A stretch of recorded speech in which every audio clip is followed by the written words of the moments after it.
How are you? All right. Tired with a long day. Been quite tired. Yeah. Been up on a roof doing an aerial. Oh, the computer Been audio. down. Hey, Mr. Chris Payne. Hey, hello. Hey, Dutchman. Flipping Cornishman. Where's my beer?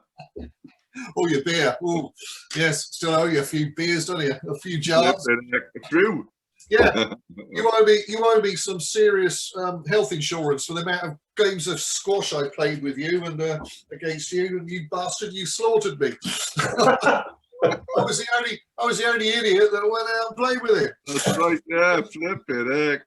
Most the other man couldn't stand up. This man here was a brilliant squash player, whacking around the court, me running around like a lunatic, cardiac arrest after 20 minutes. I remember that. Oh, I used to love my squash. Flipping. Oh yeah, your squash. Yeah, I remember that one. Yeah, good stuff. Right, here we all are. Let's get going. Well, I'm just waiting for David to appear, but he's not there at the moment. So he's about, but I don't know where he is. Okay, you've invited him on Zoom. Yeah. Just waiting for him to appear. But how does my studio look? Suitably scruffy? It does. What's the silver disc in the bag? It's a platinum disc, actually. Oh, platinum. Sorry. It looks silver. It's a Dramatis compilation on KTEL. God knows. I mean, I used to have it up in my toilet. It's so ridiculous. We got our management on with Dramatis ripped us off so badly that they tried to make up for it by giving us hang on, they got this track on a compilation disc with KTEL. We never got any money for it, of course. And but they said, well, let's keep them happy by giving them a platinum disc. Great, you know. Good. Did it go platinum? Well, the KTEL thing did, yeah. Because not because of us.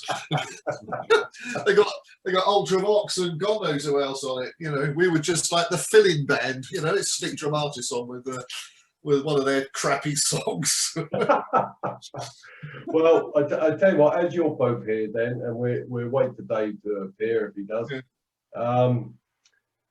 Your first show with Numan. Hang on, have we not started yet? Well, we might as well. Yeah, we have. I'll wait for Dave to appear when he does. Okay, all right, yeah. Hey, at least we've got a good connection this time, Chris. Well, it's Zoom, isn't it? It's much better. Well, I don't know. Last time we had a really bad one, but was that Zoom as well? Yeah.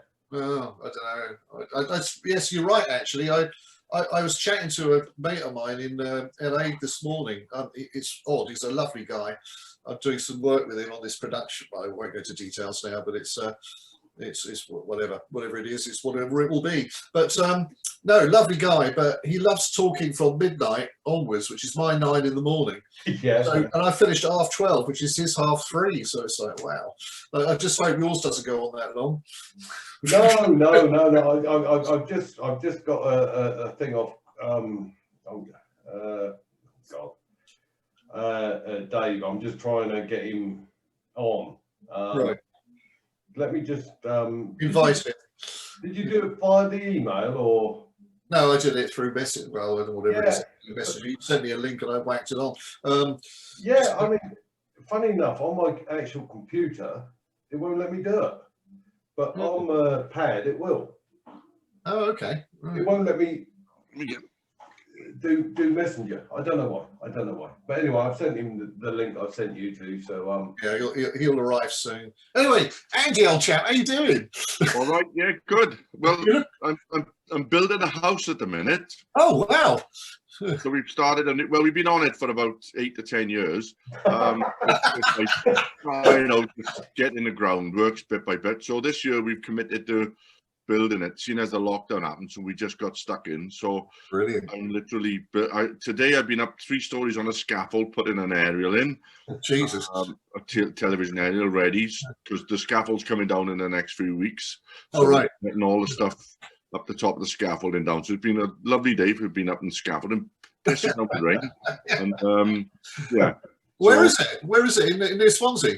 near Swansea, just on the outskirts. Yeah, where I've got a studio there, and it's a bit of land attached to the studio. So we've sort of been plotting this for some years now, but we've got stuck into the house bit. So fantastic! Yeah. So you every day house the studio on next door to each other. Yeah, so the house studio's all as part of the same thing. It's you can get half a dozen cars up there, and it's but it's going to a hard year ahead to complete the building now. So well, you're doing a lot of work yourself, are you? I'm doing as much, because obviously, I've done enough building in my years, so I know how to do it. Right. So so I've been putting an aerial up today, and then I've been putting cedar cladding, red cedar cladding. All right. Oiling the cladding. What a lovely job. Yeah, sounds like a good name for sounds like a good name for an album. Oiling the cladding. Oiling the cladding. Hey Chris, a funny, I don't know why, but a funny story just came. A funny one just came back to me. Do you remember? We could get into trouble for this. Yeah. One of the things I remember, right, was during we were rehearsing. You used to stay in the caravan in Gary's house outside. Remember? Oh yeah. Up the airport somewhere. Yeah. So we used to rehearse. So some days if we were knackered, we'd had a few drinks the night before. We used to leave the tape run if Gary was away on doing some duties. Now and again we'd have a little kip and leave a tape run of us practicing, but we'd all be sleeping on the floor. Do you remember that? Recovering from hangovers and God knows what else. But we had to play it because his girlfriend at the time was in the house, so if she heard the tape machine going, it sounded like we was practicing. We were all having a kip on the floor, remember?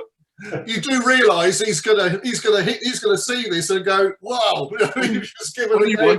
Only once we did it. Per day. Hey guys.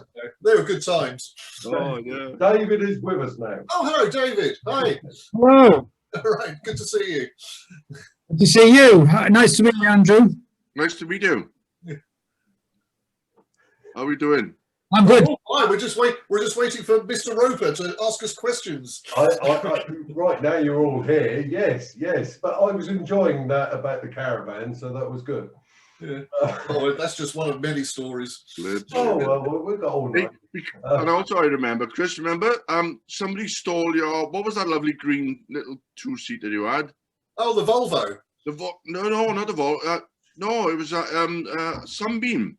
You had a green Sunbeam. No, it was the Volvo 1800E, the old state car. Do you remember? It was a British racing green. But didn't somebody nicked it and drove it into a pond? Remember that? No, I don't remember that one. You saw that with me. It was an Alpine Sprint or something. Oh God! No, I never had an Alpine Sprint. Was it Sunbeam Russell who had that? It could have been Russell. Isn't it? Russell had a Sunbeam. Did he? Yeah. So Russell had a Volvo. No, I had the Volvo. All right, you had the Volvo. Yeah, Russell and Marcus. All right, okay. Right. Yeah. I don't remember that, but I tell you one thing I remember, Mr. Coughlan. Talk about rock and roll on the Fury tour, right? Yeah. That's 85, I do believe. Yeah, 85. And how rock and roll is this? At the end of each show, okay, we go and meet up at Shanks's bar and we go down the lift. Me and the girls and John and Ted went down this lift, and there was Shanks, one of our road crew, with all the optics up, so we'd have a few drinks behind there. So during the show, to show you how rock and roll this is, right? I'm playing my keyboards, and there's you, Andy, down on the right, okay, stage right. Yep.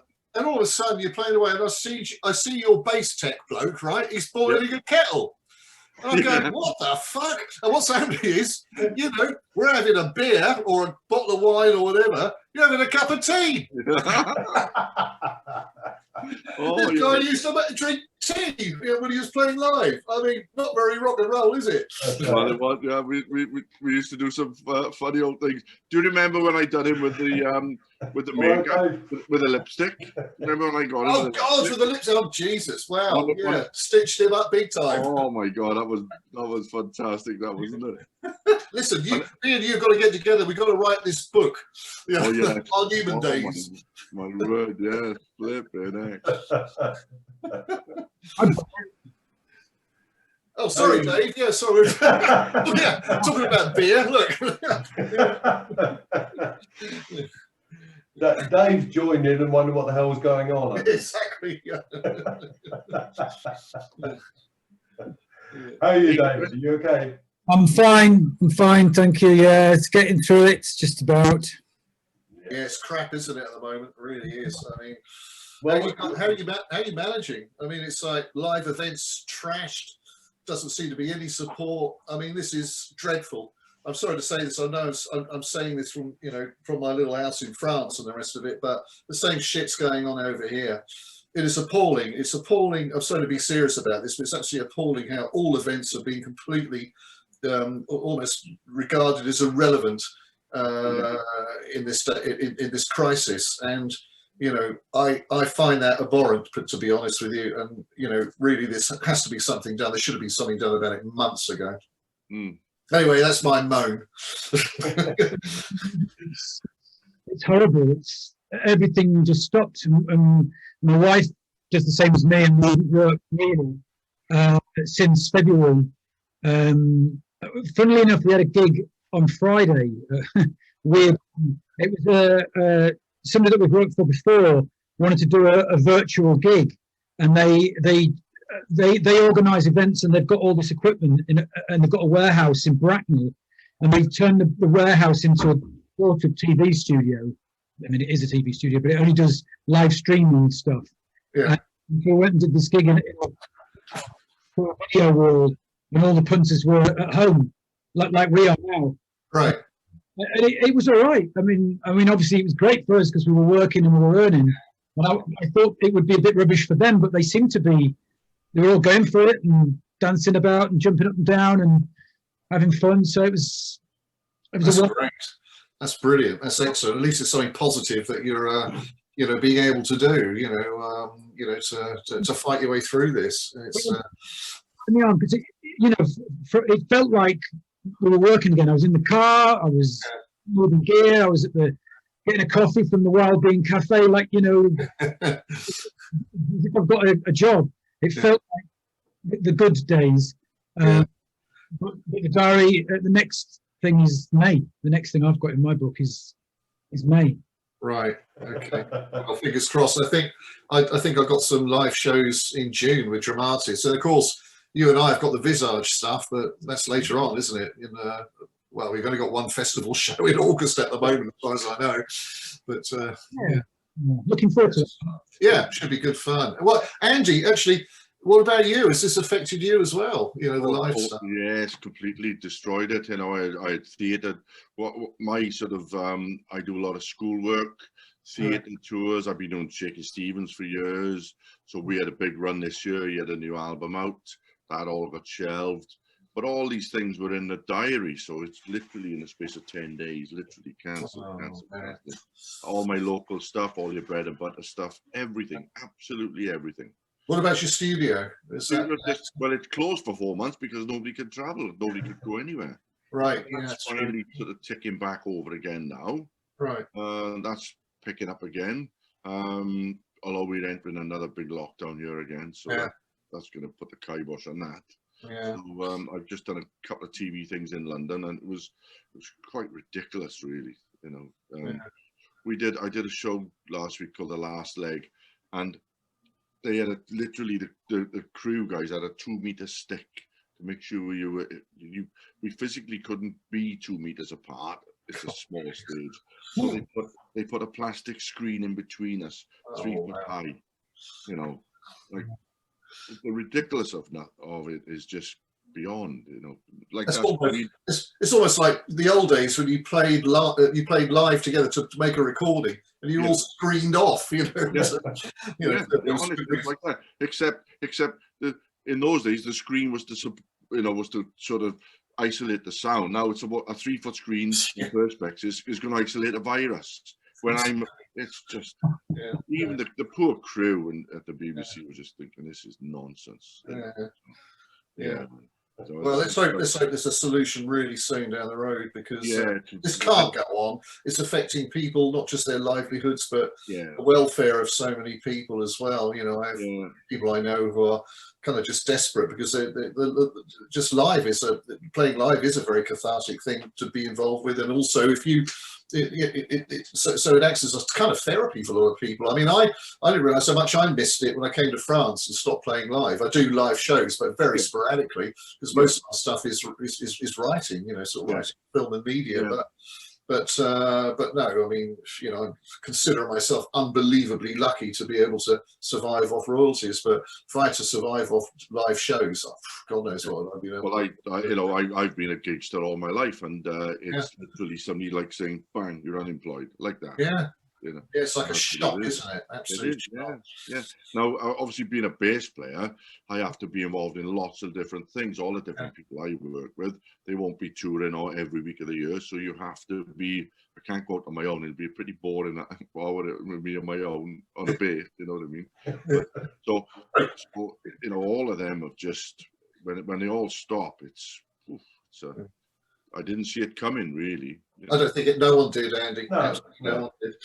No one could have. This time last year, we were all preparing for this year, you know, for 2020, and it's just, you know, I don't think when this started in the beginning of the year, because I had yourselves booked in for November, didn't I? And we were talking about bottle nosing so that the bigger bands had to play.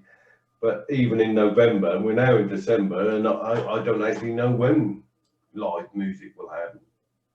That's a good point. I'm not sure. Well, I mean, there's a good side to this. That there's a lot of optimism in so much as things are being booked. You know, so they're not just waiting for it; they're booking now, and let's try and find a way around it. I don't know. Perhaps larger venues with more spacing will be opening up quicker than sort of smaller shows. I mean, Russ and I are booked to do a couple of small venues in London and Birmingham, and I think one is the I can't remember the name. I can't remember where we're playing, but it's a place in London which is it the do you remember what's it called? I can't remember if I'm Water Rats or something, is it? That was it, the Water Rats. Yeah, that's it. So you know, obviously it's a very confined space, so these sort of venues might not open up as quickly. Untitled is a good venue, actually.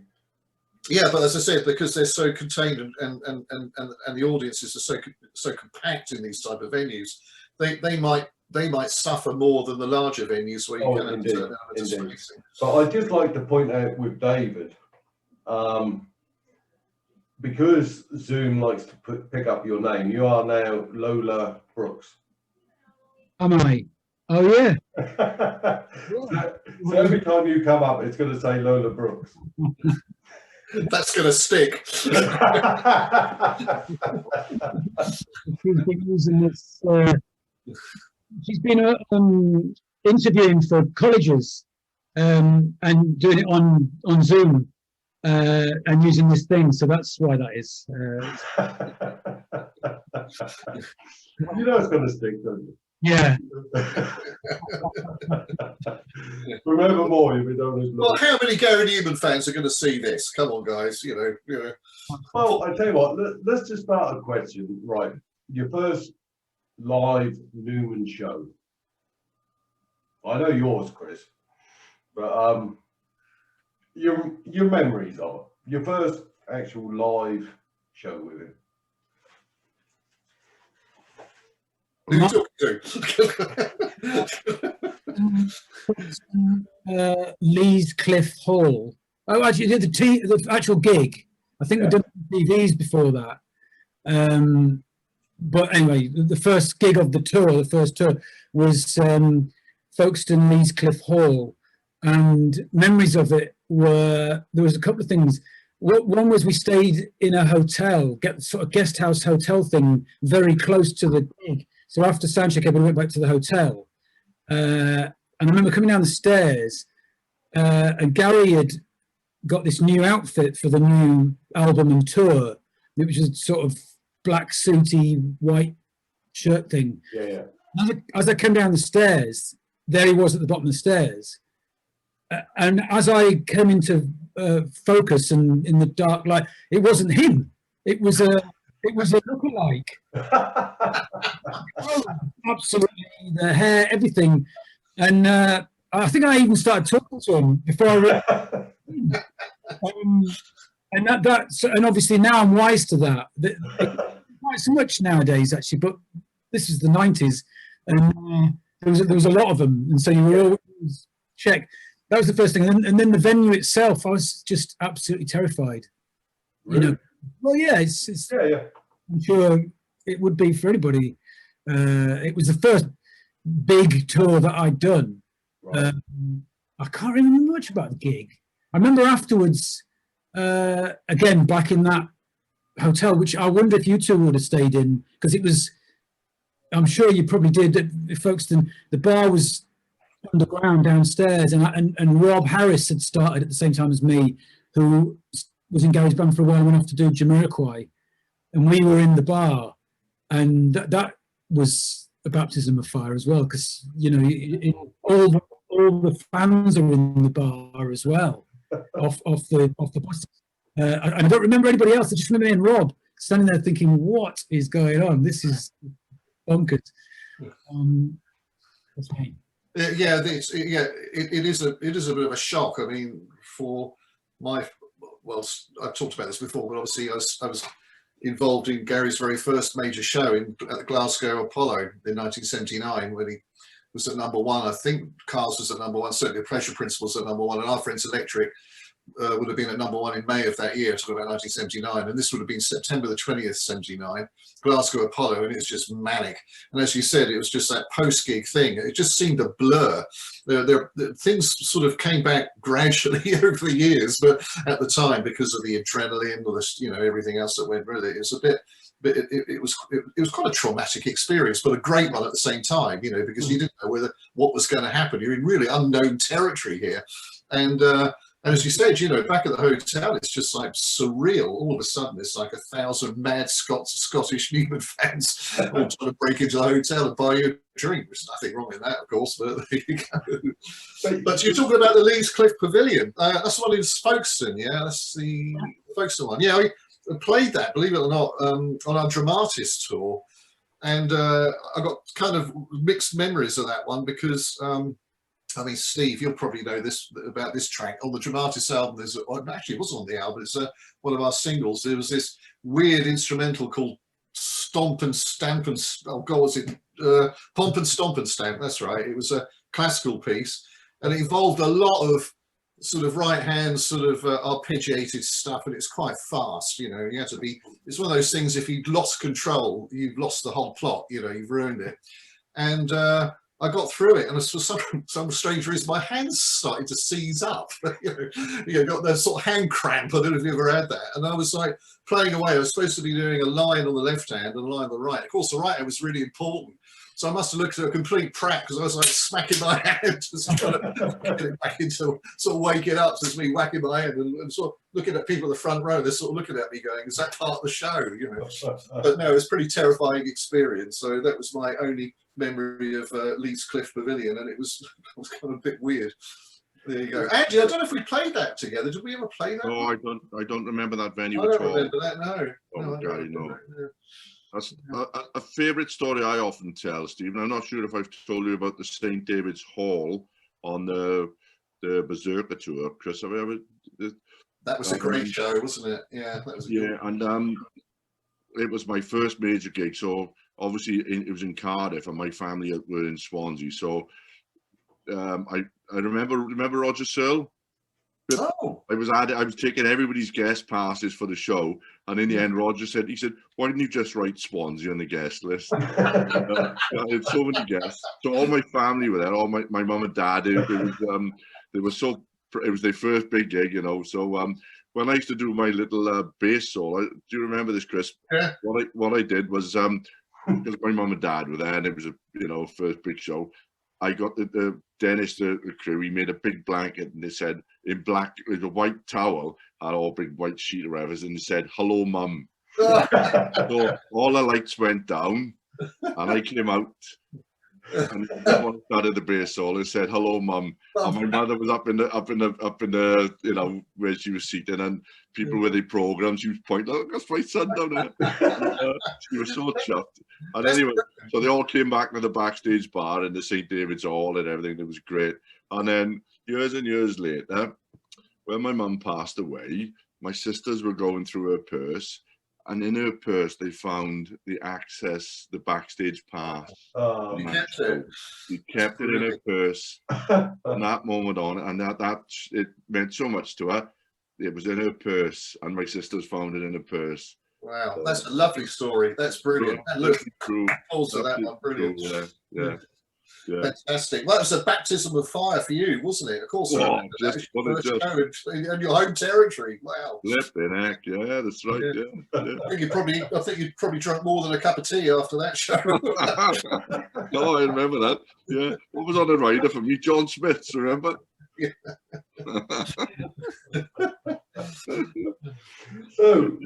So that was a lovely early memory for me. That was great. And one thing that sticks out. Do you remember those white suits, Chris? Oh God, yeah. You remember going to the very camp tailor in Shepparton to have him tailor? I'd never been to a camp tailor and been personally measured before. That was a baptism of fire, I can tell you. I think one of the members of the day quite enjoyed it, actually. No names mentioned. Yeah, they were very tight. They were. I think I got some photos somewhere. Yeah, they were quite tight. Yeah. But to all of you, then, the best when you're touring with Gary, your best memorable moment off stage. Now I know, Andy, you're going to have plenty, but we just enjoyed. We just made our own fun. You know, that was we just, you know, it was just such just the doing of it. It was just great fun. You do forget, and what I realized years later is you take it for granted, you know, and I've done it. Some people don't take to doing that sort of lifestyle. I just loved it. I did, you know. You can see why some people get those sort of jobs, because they don't mind touring. It's not everybody's cup of tea, you know. But yeah, as long as you just blend in and you're punctual, you do everything properly, but you still enjoy, you know. And I learned very on that you have to. It's the crew. It's not about you on stage. It's about everybody, isn't it, Chris? Remember? Absolutely, I totally get that. Yeah. People see the band on stage and they think that's it. It's not. It's a team. It's everybody, and you have to make sure that you. Do you remember Mark? Do you remember that was a great one? Remember Martin the hippie? Remember when me and Russell used to do the miming bit with the Simmons drums? Oh yes, yeah. Well, Martin used to come miming bit. Pardon? No, we weren't miming. No, we were playing. Oh, that's right, we were miming. They were like Simmons drums, right? Yeah. But me and Russell used to mime these Simmons drums. So Martin the hippie, as he was known, used to come on in the dark, put the drums up, and the sticks were gaffer taped to the drums, so they'd be sticks ready for you. Yeah. And they'd be on a nice big strip of gaffer tape. So by the time we got there, he'd be there. And I remember one night, his big ponytail had dropped down. It was all this fluff at the back of his neck, and this big strip of gaffer tape. I took it off and it went straight on the fluff of his back of his neck. Well, every time I'd look over, he'd be, leaving this big bit of gaffer tape, all the fluff. Together with that. But you do realise these are the bastards that gaffer taped on the Berserker Talk. They gaffer taped my legs together after the last number. So I know where to go. I just had to shrink down. I couldn't walk off stage. I just sort of like sunk down and sat there. What was the one where we used to end with what was that, the Fury tour where we ended with the Blues Brothers? Yeah. After the track that went bum, bum, bum, bum, bum, bum, bum. We Are Glass. That's right. Yeah. And they used to come up and put the black glasses on you. Remember? That's it. Yeah. Blues Brothers. Yeah, but then what I realised early on was a nice little bit of revenge on that one was that one night, or many nights, they come up to put the glasses on you. But the glasses were blacked out with gaffer tape. Couldn't see an absolute thing. See that? In complete darkness. It's black. Going off the stage. Well, there you go. I mean, that's interesting, as what Andy's saying here, and Dave, you'd have got this as well. It is you talk about what goes on, you know, when you're not on stage, but it is that camaraderie, it's that, that togetherness, that total family unit. You know, it's the band, it's the road crew, it's everyone on stage, even merchandisers, the whole thing, isn't it? You know, you're and on a day off, you'll go out and have a drink with them, or a walk, or not so much, you don't go out walking or anything, but you know, you might visit a town centre or something like that, and that camaraderie is essential, really, to make a really good tour, in my opinion. You know, it's not just about the band. You remember Brian, the bus driver, going to a few football games, Chris? Oh yes, that's true. We went to see Tranmere Rovers. Yeah. 3 of us on the bus. We were the only football fans, remember? No, just you and me sitting there some bloody wet, cold, freezing night watching Tranmere against Chester or something. On a night off. Now that's rock and roll. That's rock and roll, yeah. David, how or Lola, how do you Last year, Chris, when you joined, you know, doing the gigs at the Albert Hall and whatnot, the atmosphere is very much a team. It's you know, we're all on one bus, and I've done other tours and other gigs, other acts and things, but I've never had it so that when we're on days off and after gigs and on the day and whatnot, it doesn't matter who's in the band, who's in the crew, who's doing what. You might go for lunch with such and such, or you might have a day off with this person. It's a complete cooperative now. I don't know whether you noticed that when you were amongst us recently. More than I've ever noticed any gig I've done. It's a wonderful team.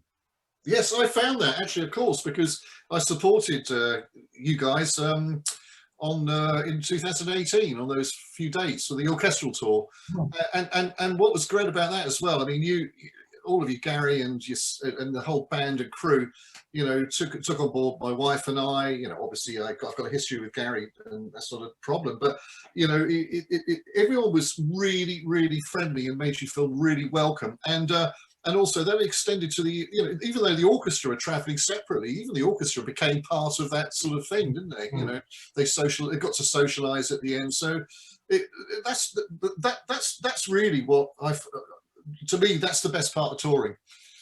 The camaraderie and exactly, yeah. When we're on stage, because you're in the band and you're facing that way, but you're very aware of everybody else who's in the team that might be facing this way. Exactly, that's right. Yeah, aware of, you know, and it is a team. Yeah. Andy, I mean Dave, your audio is pretty bassy. Say that again. Your audio is really bassy. Sounds good to me. But there again, I'm on an iMac. I'm on Windows. Good speak. Is that any different? It's very loud. I'm just. That's fine, mate. That's fine where you are. You know, one of the things I always. This is proper rock and roll though, Chris. This is not one of the things I always wanted to do was you remember Dennis the roadie? He was the guitar tech. No, I don't remember him. No. Dennis, he was lovely man. Well, on my bass I had a jetpack, you know, so I could roam around, and I had 2 jetpacks. So each bass had its own jetpack, so I was completely lead free. Yeah. Is he the one that made the? Is he the one that made the tea? No. Yes, that's right, Dennis. Yeah. Yeah, I do remember it. Well, one thing I said I always wanted to do, in true rock and roll style, I wanted to take my bass off and throw it. Oh, really? That's it. And he did it. He said, "Don't do it." I did it. I can't remember what night, but I took it off. I said, "Dennis," and I threw it. There's a bass, snap on with it, and he caught it. I always wanted to do it. Good job he didn't drop it, wasn't it? Oh yeah, exactly. Yeah. It'd have been my fault. Finished. Sorry, no bass. That's it, yeah. That's right, yeah. Right, one day, because I'd been winding him up, I went to get a sip of orange juice at the side, and he pulled loads of Tabasco in it. So I took a big sip, walked back on stage. That made you fly through your solo, didn't it?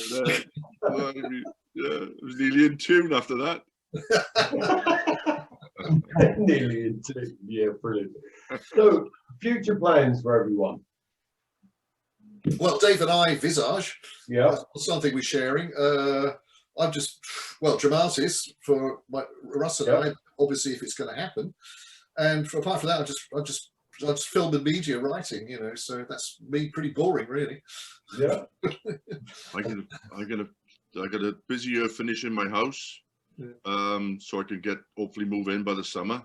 So a lot of building work on that. See, I can't see my tours or gigs or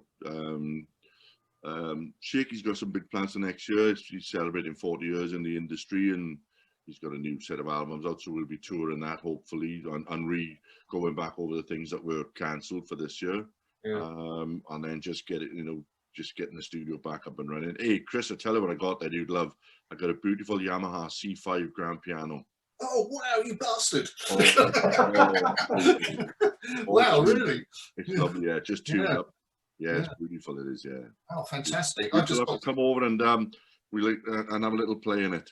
Well, do you know something? I will do that. I've got a dear old friend of mine from school days. He lives in mid Wales. Oh, so well, there we are. One day I'll come and visit you and go and visit him as well. There we are. There's a reason for our trip. It might be a what do you call it?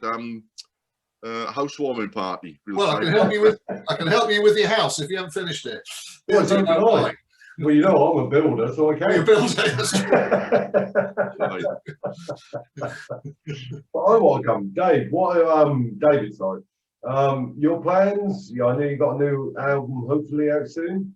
Yeah, finishing this flipping album, which has been dragging on forever, but it is finished. It's just just doing the finishing touches really, and I'm teaching now.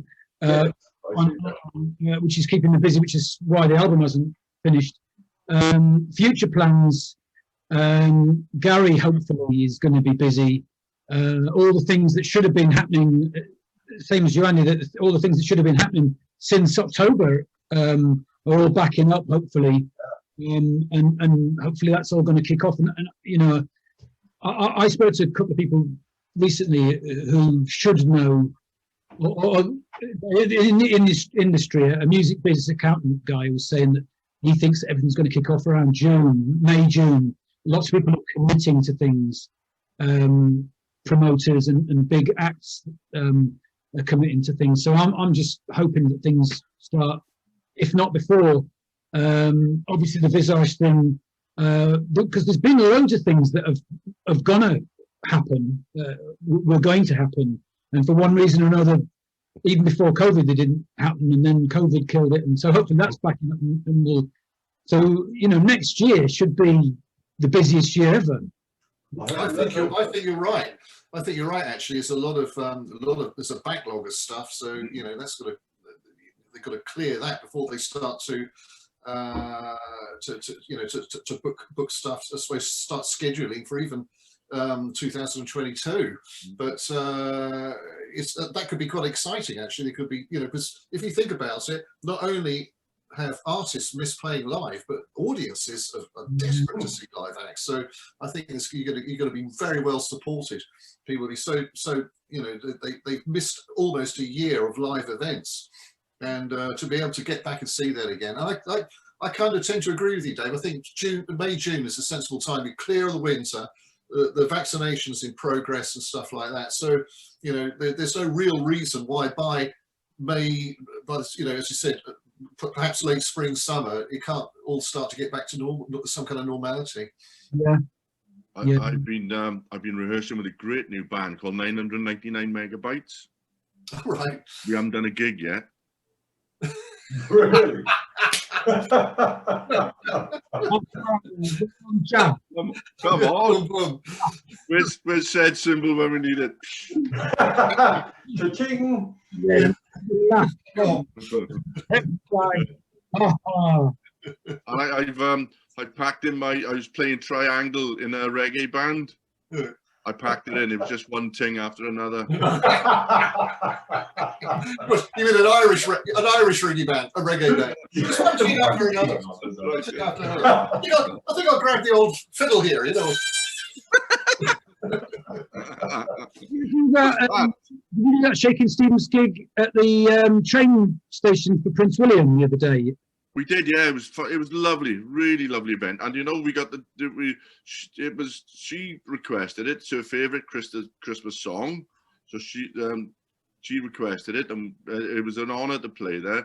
And we got to chat to them after, and it was a lovely, lovely event. It was really, really honoured to do it. It was great. Oh, wow, that's cool. I didn't hear about that. That's really Right in the middle of Euston train station. I think to keep it fairly unannounced, right.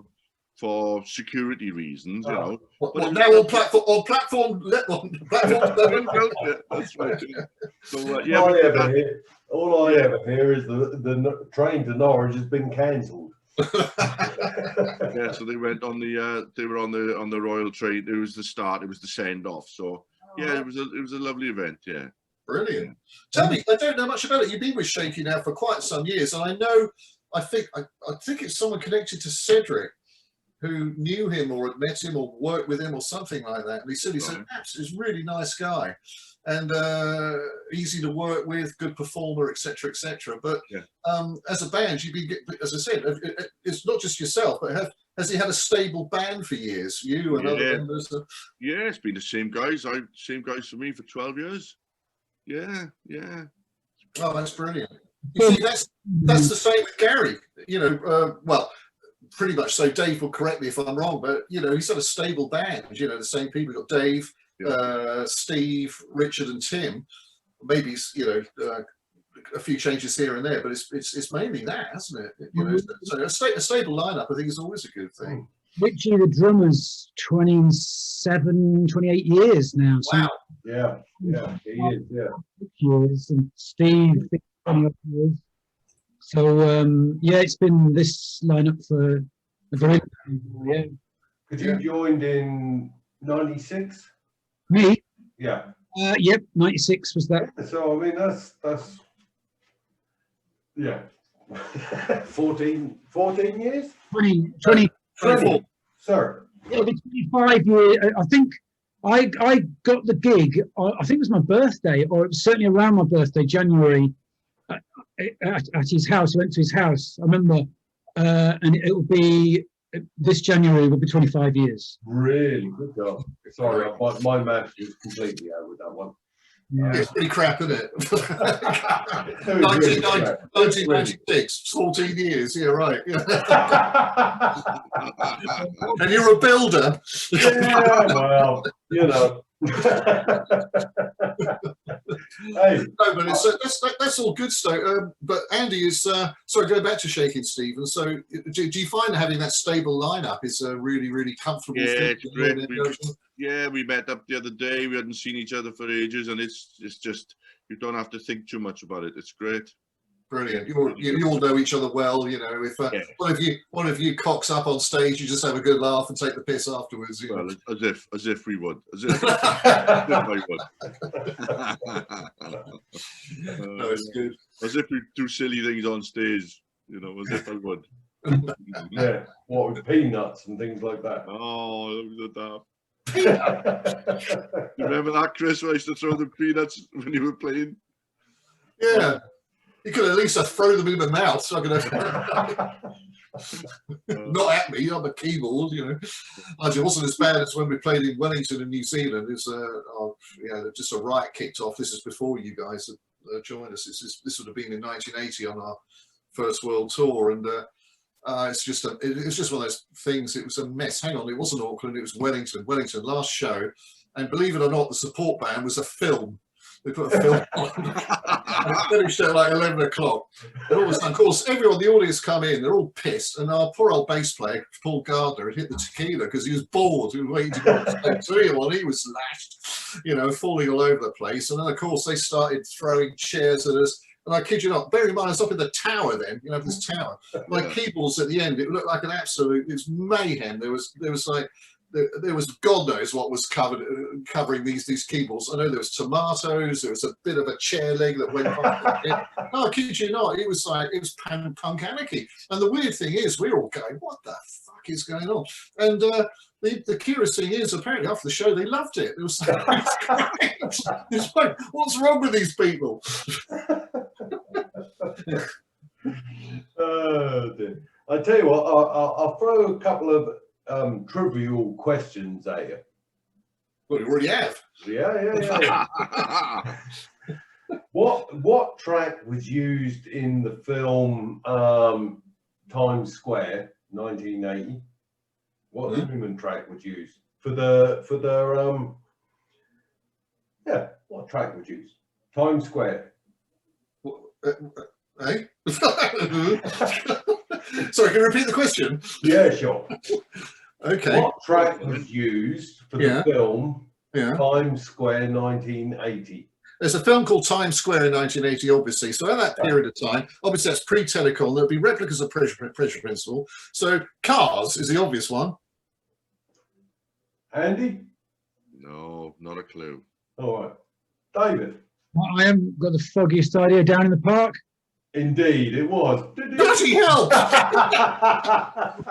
The youngster got it.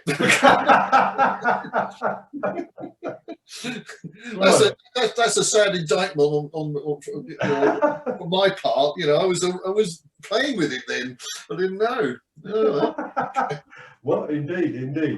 Who played bass on the dance track A Subway Called You? Mick Cohn. Straight in there. Bloody hell! Chris, you were looking like it. I know. Was that on Dance? Yeah. I was there when he recorded it. Oh God, man! I spent 2 days at Shepperton, and he was there. Lovely guy. You know, let's chat. Oh. I thought Andy would have come straight in with that one. Yeah, I would have. I thought I should have known that one. Yeah. I should have known that one. If you ask me a question about keyboards, I'm out of here. No, okay then. Another one then. What song did Grace Jones cover? Ah, I know this. Me, I disconnect from you. Straight in there again. Straight in there. Great version. It is. Actually, I really like it. Yeah, it's great. I mean, I like Grace Jones anyway, but I really like that version. Yeah. Robert Plant. What an unusual cover that is, isn't it? Yeah, it is, isn't it? Yeah. Crazy cover. Yeah. It works. I've got to go to the toilet for 2 seconds. It's your age. Too many cups of teas. I must admit, I thought he was wriggling a bit. He drinks too much tea. Well, I can't ask any more of these questions. So, of course you can. Carry on. You know, give the audience your money's worth. All right. I tell you what we'll do just for now. The best show you've done without Gary. Well, best show you've done. Something else. Oh gosh. David, you answer that one while I think about it. Well,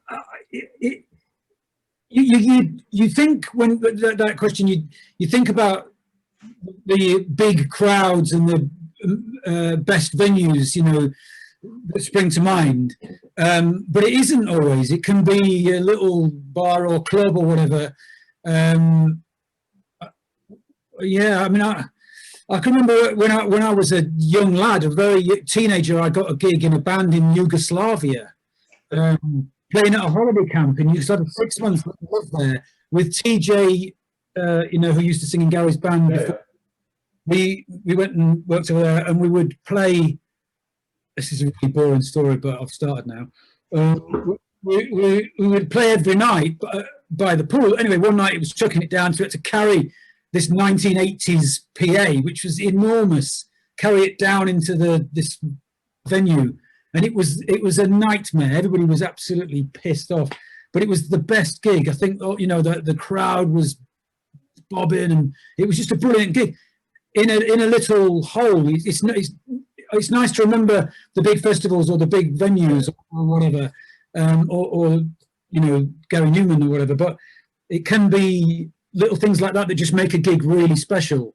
So I'm going to dodge that question and say that. What was the question, Stephen? The question was your best gig, not Numan gig, your best gig with someone else. Oh, the pyramid stage with Shaky with Glastonbury was pretty Wow, yeah. special. Oh, you did that? Wow. Yeah, it was great. Yeah. Yeah, that would be, yeah. Wow.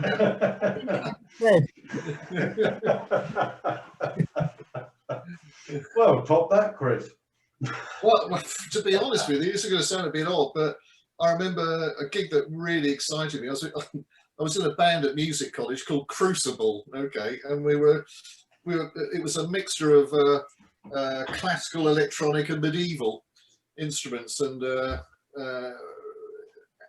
was a band at the time called the Enid. I don't know if you remember them. Yeah.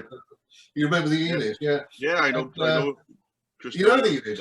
Or Robert John Godfrey. And yeah, Robert. Yeah, I worked in a studio in Suffolk. Oh, that's it. Yeah. That's right. Yeah. Wow. Okay. And the rest of his band, I can't remember their names now. It's Francis Licorice, was it? Well, Francis, yeah. Francis, Yeah. Stevie Shears, I think, or whatever. But anyway,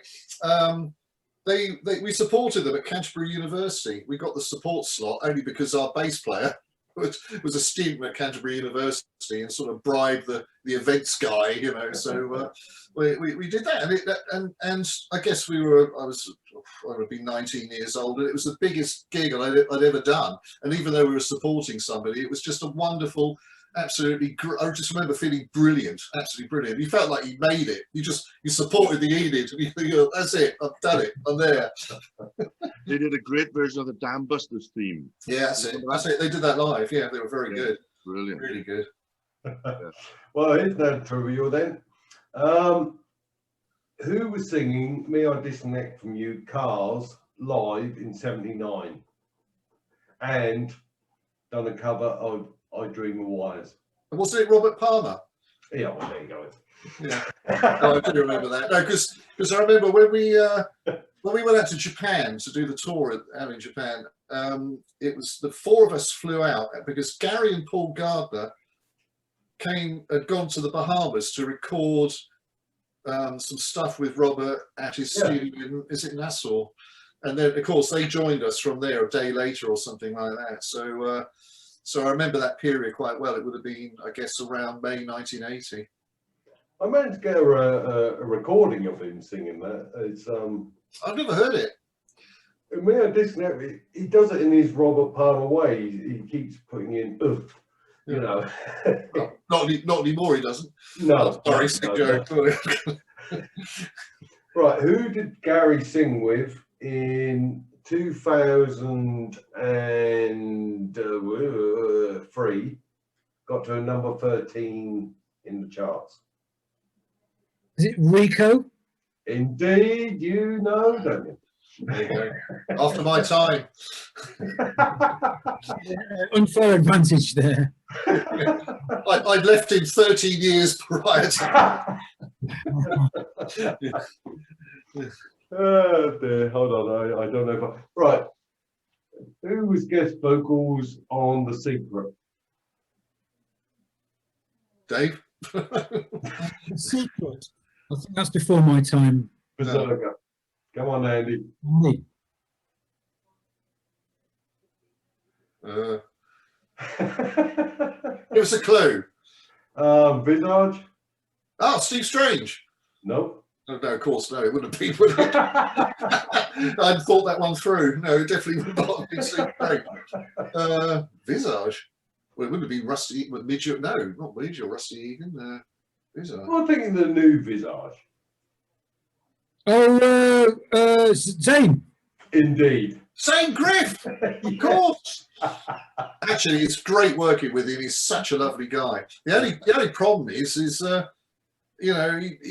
you got Dave and Rusty in England. I'm in France and Zane's in New Zealand, so we've got a sort of time zone issue here. But no, it's wonderful working with him. I haven't met him yet. Of course, Dave, you haven't met him either, have you? We're all going to meet up about a week before we go on stage. No, he's great. He's got a great voice. I mean, he sounds like Bowie. He's I wouldn't say it's like Bowie. it's in that zone. When you hear his voice, you go, "Wow, that's kind of bad." I think he worked with Bowie, didn't he, as well? He did. Yeah, But, no, Kate Bush as well. Yeah. And obviously Helden with Hans Zimmer. Yeah. Warren. I thought Andy would have got that because he recorded with Berserker. Didn't you, Andy? Got me there again. I said you recorded on the Berserker album. Yeah. Did you not? My first experience down in Rock City. I loved it down there in Shepparton. It was great down there. Yeah, that was fun. That was really fun. If you got bored, you could go out and watch a film being made. Oh yeah, I used to love that. Put on the film set. Right in the middle of it. Were you there when they were making Flash Gordon? Was that before your time? We were there once when they were making Wild Boys, the Land video. Remember that? Yeah. And we went to the bar, and it was not like us to go to the bar, but we went to the bar, and there was all these crazy people dressed up, futuristic, all the extras from the set. That's right. Yeah. That often happened. Flash Gordon was the same. Yeah. This sort of Brian Blessing come in and all his gear on and all the makeup and everything, drinking going through about 3 pints of beer in a minute. No, it's good. It was a really good atmosphere there, actually. Really good. Well, gentlemen, I think I've done everything I need to do. Been on for an hour, so that's good. Well, you haven't done everything you need to do. You need to edit most of this shit. I'm actually learned by my mistakes that I will do. Yeah, just edit out everything I've said, and it'll be good. Well, no, I get too excited and I put everything online straight away. Then I watch it afterwards. I think, yeah, I should have done something with that. Yeah. You know, it's brilliant. Christmas message to everyone. Well, have a great Christmas and New Year. It's been a weird year, but let's all look forward to the future. Indeed. It's going to get better. Yeah. Someone once said. David, we're looking forward to, or Lola, we're looking forward to your new album. Yes, please buy my new album. Make somebody a nice Christmas present. Sounds good, mate. Sounds good. Let's look after each other. It's been a tough year. Let's look after each other. And, absolutely. That's all we can do. Yeah, exactly. And look to the future. Look to the future with a positive head on. Yeah. You know. Right. Yeah. And I think so. I'm hoping that people will appreciate now that, you know, we were saying about when music starts back up. I'm hoping that people will appreciate it, and it may be we'll be different playing this time in front of people, because this playing in front of technology is okay, but it'll never be seeing the whites of people. No, of course not. No. Well, as I said, but that's where the magic happens for me. You're absolutely right. I totally agree. Well, that's what I said earlier, Andy. People I think are going to be desperate to see live performances, and they're going to really appreciate it. I think you're going to see great shows, and the audience are just going to go berserk. They're going to love it. Yeah. So fingers crossed, all will be well. I'm sure it will be. Yeah. Anyway, on that note, I'm off. Nice to see you, Andy. See you soon. Good luck with the house. Dave, see you soon. Steve, bugger off. Have a nice day. Have a good Christmas, Chris. Take care now. I'll see you soon, mate. All happy New Year. Best of luck. Play the new year up. There you go, Andy. I'll see you soon. Dave, I'll catch up with you, Dave. Nice, lovely to meet you. I'll catch up with you soon. Yeah, lovely to meet you. Yes, and we'll catch up along our paths, okay? I hope so, yeah. Okay. You will. Best of luck now. Bye-bye. Bye-bye. Thanks ever so much for your time, guys. Really appreciate it. Thank you. Really enjoyed it. Thank you, Steve. Thank you. Take care now. Chris is back. I'm going to tell him to fuck off and just... Yeah, right.